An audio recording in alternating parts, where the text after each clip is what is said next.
Hello everyone. Today we talk about how to fix the app of SoGé. Here we go to settings. Then we click on apps. After that we search the app SoGé and we click. Then we will on for stop. After that we go to storage.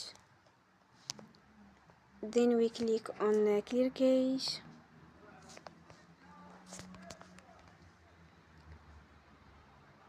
In the end, you will turn your Wi-Fi and you will turn again. Don't forget to support us by like and subscribe. See you next time and thank you for watching.